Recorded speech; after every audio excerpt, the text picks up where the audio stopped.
after Boston, what will happen is he will be going to New York, and that's where I think he will re-echo what he said in his visit to Europe.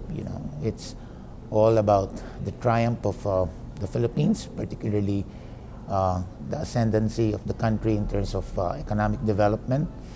Well, as you all know, his slogan has always been good governance equals good economics, and I think the Philippines has shown that during the administration, of course, of His Excellency President Benigno S. Aquino III. Right, our economic performance is unparalleled, I think, in Southeast Asia. I think we have exhibited solid growth, and I think we are the highest performing country in the region, of course, second only to China. So I think what he wants to do is to reinforce that directly, I think, with the investors in the business community.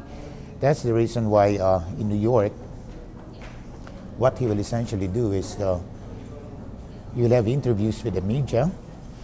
I mean, to of course, reinforce all of this good news to the media, directly to the media. At the same time, he'll have a chance to meet top chief executive officers who are members of the U.S. Chamber of Commerce, and at the same time, the U.S. ASEAN Business Council, and of course, also the U.S. Philippine Society. So we will have an opportunity to talk to them in a roundtable meeting and maybe respond to their questions. And at the same time, I would say reinforce the good news about the Philippines to these investors and these decision makers in business. And lastly, I think in New York, he will talk before the World Leaders Forum at Columbia University. Based on my recollection, I think he's the first president to speak at the World Leaders Forum from the Philippines. I'm talking about the Philippines. So this is a first for a Philippine president. I mean, that's my understanding. So we're very happy. We're really very proud that we have President Benigno S. Aquino III speaking before a very prestigious university, Columbia University. Well, in the summit, of course, I believe that he will talk about the importance of really giving priority attention to climate change issues, right? Well, the country has suffered tremendously from typhoons in the past several years, and of course, the Super Typhoon Haiyan or Yolanda was really the biggest, and I think the global community is aware of this, and so his message will definitely be awaited, I think, by many leaders.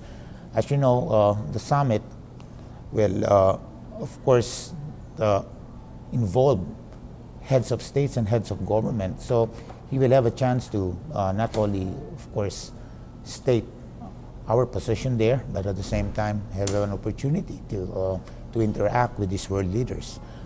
Well, I presume that they would like to ask more questions about how the president intends to continue the reforms, right? Because I think they've been very satisfied with the economic reforms that have so far been established and implemented. And so I think what they want to know is what is being done more, right?